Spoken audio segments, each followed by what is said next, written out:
back to another week of Techy Tuesday. This is a 4-part series in which we have been discussing the new paid ads experience through KW Command. So if you have not done so already, go watch the previous 2 videos. The first one is going to talk about how to connect your Facebook account to the platform, and the next one discusses the differences in the types of ads that we can run. So those 2 videos are going to set you up for where we are right now, which is actually creating and running our ad. How are we going to do that? So once you are in the platform, you are going to see all of our different types of ads that we can run. Today we're going to focus on how to do a listing ad. This one's going to include the Facebook lead form, so that means my website does not have to already have an automated capture. That way I can use Facebook's automated capture instead. Once you're actually in the editor for the ad itself, you're going to see that it is going to prompt you for everything that it needs to complete the ad. The first section says Facebook page. This is where you can link which Facebook page you would like to use this ad on. So a great example is if you are on a team and you have a team page and a solo page, you could decide which one you're going to be running this ad on. Once you've done that, you're going to see the listing section. This is letting you add your listing into your ad. It's going to make it a little easier when we're trying to do photos and that kind of stuff. It's going to already be connected to the listing. So we're going to say, please add your listing. There are several filters you can try to search for the listing you're looking for. I'm just going to find one that looks like it's got some photos attached to it just for now. This is just an example. This is not my listing, and I'm not running this ad. So now we've tied this listing onto here. You're going to see in my preview on the right side, it filled in some of the information there. Now under targeting, you're going to notice that our targeting options are very limited. That is due to fair housing laws and other legal reasons that we cannot set certain targeting parameters when running our ads. So we can set out a location. And this one is saying we can do it based on the listing's address, and we can go 15 miles outside of the address up to 50 miles outside of it. Our other option for targeting is to say custom location. So if you wanted to run this maybe in a different city, we're in San Antonio, but maybe I wanted to run this ad out in Austin because we're getting a lot of people moving in from that area. We can come in here and put in the city or put in several postal codes so that we can decide which location we're actually running this ad out on. And then we still do have the radius even if we did put in a custom location. So here I'm going to show you, we'll put in Austin, Texas, and you can choose up to 10 locations. So if I also wanted to run this in Houston, I could grab Houston as well, and we're gonna go, say, 30 miles outside of the city centers. So that's how we are going to set our targeting. Below that, we have media type. This is the actual content that's inside of it. Same thing with text. This is gonna be the actual captions that you're seeing show up. So under media, you're gonna select whether you're doing an image or a video. Now you can see I didn't have to do anything to upload this image in. Because I connected to a listing, it is pulling these listing photos from what's inside of the MLS. So I can see if there's other options. In this case, they just have the one photo, but if there were more, I would be able to choose. I can also upload my own items. So if I have something else that I've used or I want to use for this, I can select my own photo. Underneath text, you're gonna see body text. This is going to be the caption right here above the actual media that we put in. Next to that, you're going to see headline. That is going to be this bold statement underneath form on Facebook. That is going to be your call to action line right there. So you can adjust these, and you can see here the character limits that you have for both. So be careful when you're writing and making sure you stay within those character limits. And then you're gonna see here like city and price. There are some autofills already in here. So if I wanted to autofill the listing agent or the neighborhood, then I can add that in. I could say located nearby, the neighborhood, and what other information I want on here. I can fully adjust this so that it shows up the way that I want it to.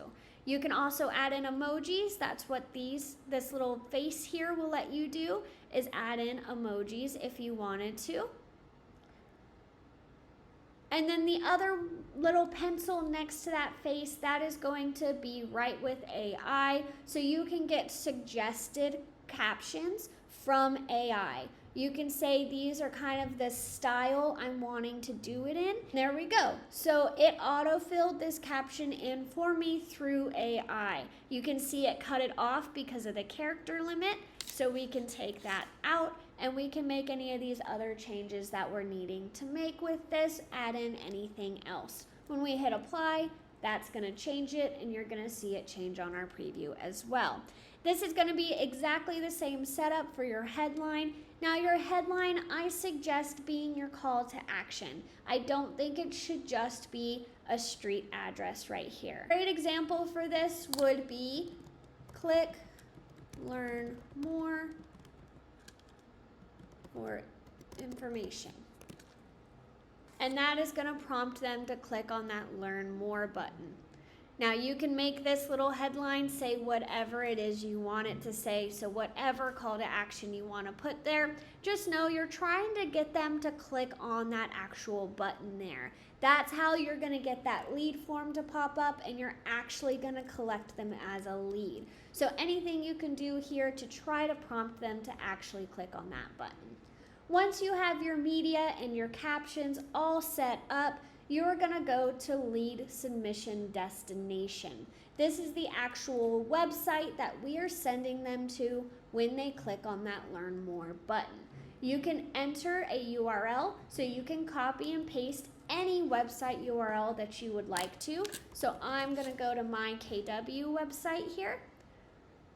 And when it's asking for the URL, that is the item that is up here in the actual box where you would type in your Google search or whatever you're looking up. You're going to grab the entire URL. You're going to see mine only has katieruff.kw.com. I'm going to double click so that it shows the HTTPS in there as well. I need both items, the actual URL here and the HTTPS, the www dot, whatever it is saying. I'm going to copy and paste it exactly as it is showing up in this URL bar. Now I'm going to go and paste that in. And now anytime they hit that learn more button, they are going to be taken directly to my website. You can also do a landing page. If you've created landing pages, you can play with those and send them directly to a certain page on your website. You can send them absolutely wherever you want to. And then under lead settings, if you are running through command, then you have the opportunity to auto tag and auto start on a smart plan. So say we have a tag and we have a Facebook ad tag that we want to use. We can go and try to find that tag.